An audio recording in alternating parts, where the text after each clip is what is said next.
Good evening.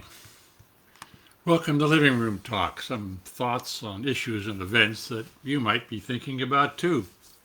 My name's John Graham, adventurer, activist, former diplomat. More at johngraham.org and in a memoir, Sit Down Young Stranger, on Amazon. Tonight, why not the shot? Why not knowing or refusing to know can kill you. The pandemic, we all know, is resurging. The U.S. is now averaging more than 100,000 new COVID cases a day, the highest in nearly 6 months. The resurgence is driven in part by a deadly new strain of the disease, the so-called Delta variant. Tonight, I want to focus on the other reason for the resurgence, the reluctance of tens of millions of Americans to get vaccinated, even though contracting the disease and its new variant carries a high risk of severe sickness and death. What is going on? The vaccines are safe, 95% effective, including over the Delta variant, and are readily available. So why are so many Americans failing to protect themselves and others, including their own friends and families? But why should I care? After all, I'm vaccinated, and the unvaccinated make up more than 99% of new infections and deaths, and even in the very rare event that I still catch it, like a few of those partygoers in Provincetown, it'll be no worse than a bad cold. Bottom line, I'm safe. But why should I care? Those refusing vaccinations and suffering the consequences are mostly grown-ups making conscious decisions. Not only that, they're mostly clustered in those areas of the South and Midwest that most energetically buy into the fear-mongering and anti-intellectual fabrications and conspiracy theories promoted by Donald Trump and the cowards in government and media who support him. But I do care. I have to care. And not just because I'd like to see less suffering in the world. I care because unvaccinated people are prime carriers of the disease, therefore most likely to infect others, and they needlessly fill up hospital beds and ICUs, now again in short supply in Texas, Florida, and elsewhere. I care because both people and viruses are mobile. An infected person from Oklahoma can spread the disease not just to his fellow Oklahomans, he can take it to Seattle, near where I live. No matter how hard Seattle works to maintain strong public health measures, which means more masks, more quarantines, and more lost business income in places like Seattle that basically are doing things right. I care because the bigger picture is even scarier. Only half of Americans have been fully vaccinated, which is far short of the percentage needed to deprive the virus of the new targets it needs, not only to keep spreading, but to develop more lethal variants of itself that will keep coming month after month, year after year.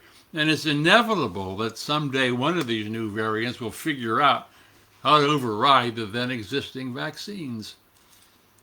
In short, unvaccinated America is a vast petri dish inviting the virus to propagate and mutate and threaten all of us, whether we are vaxxed, masked, or not.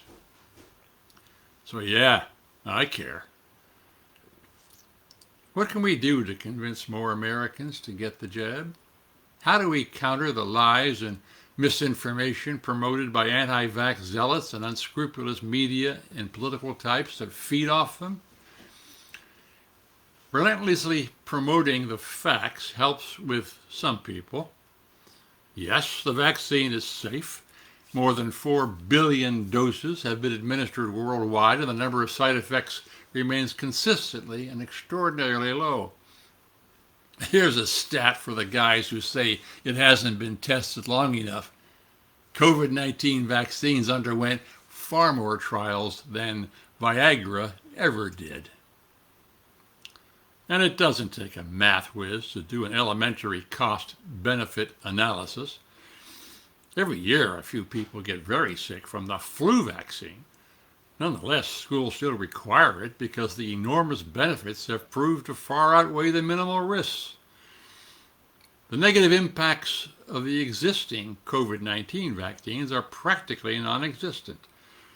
And those vaccines have already saved hundreds of thousands of lives, reversing the deadly trajectory we were on a year ago.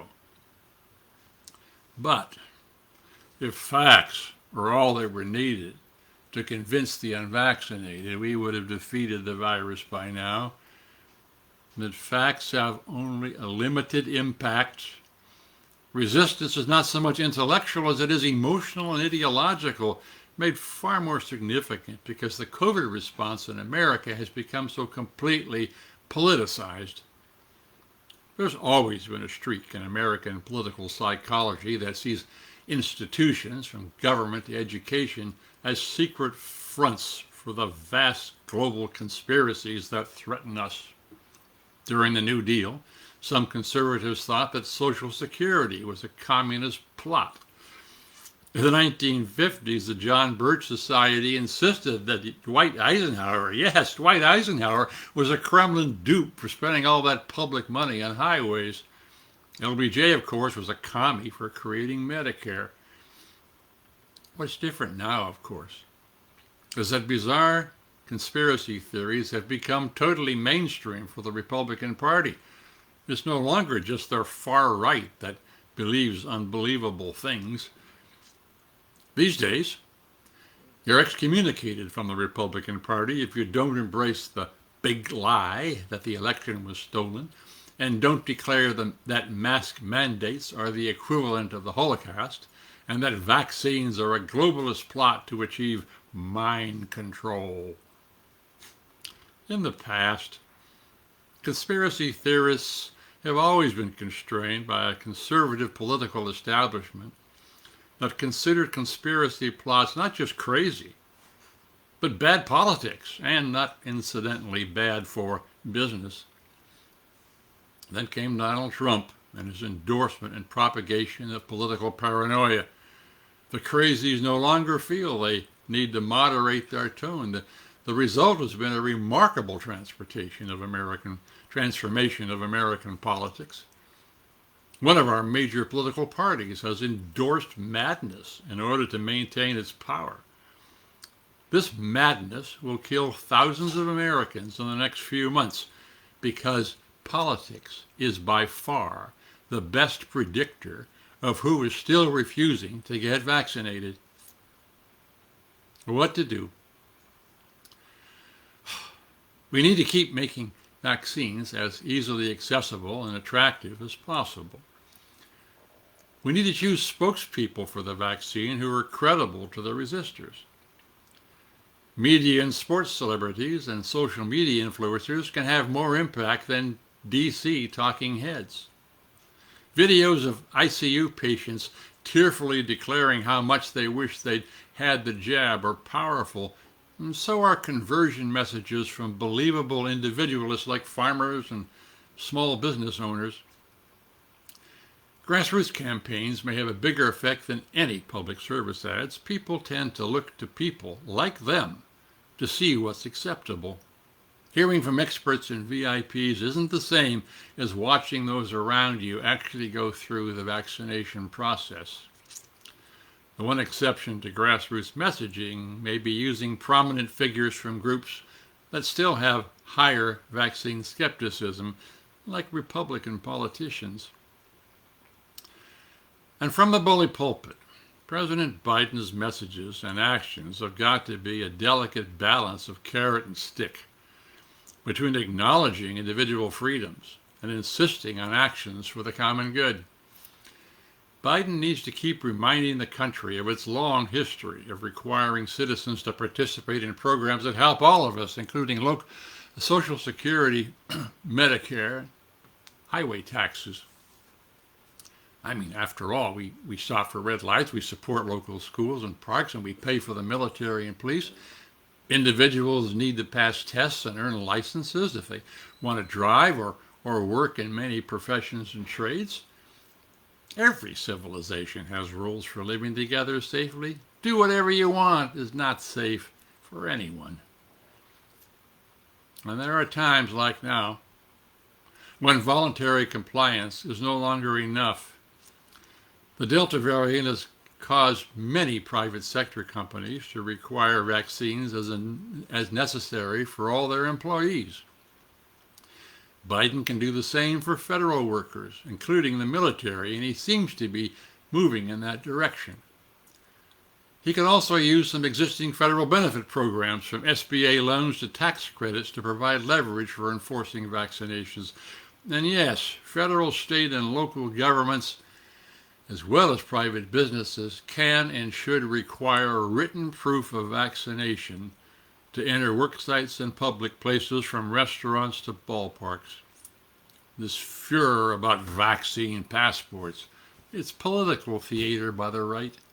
These same people have no problem with requiring printed ideas for everything from buying alcohol to applying for unemployment benefits.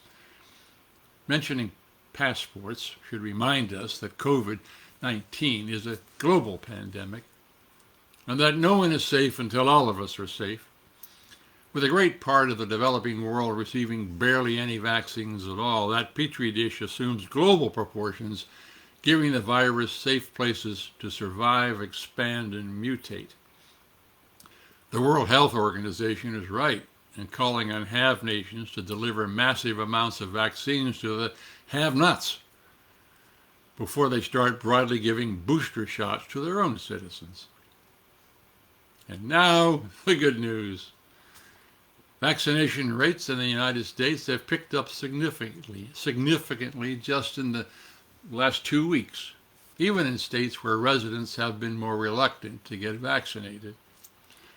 And formal FDA approval of the Pfizer and Moderna vaccines is expected within a month, replacing the emergency approval now in effect.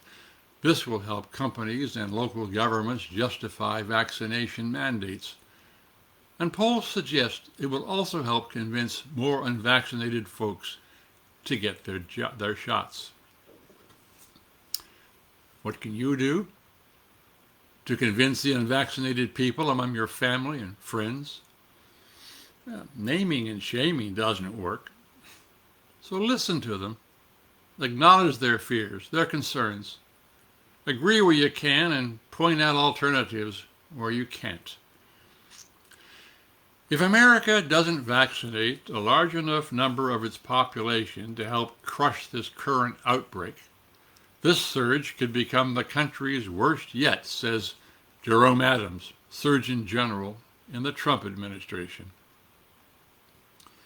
But if we work together, CDC Chief Rochelle Walensky told CNN Thursday, if we vaccinate enough people and put on masks where needed, we could easily control this in a matter of weeks.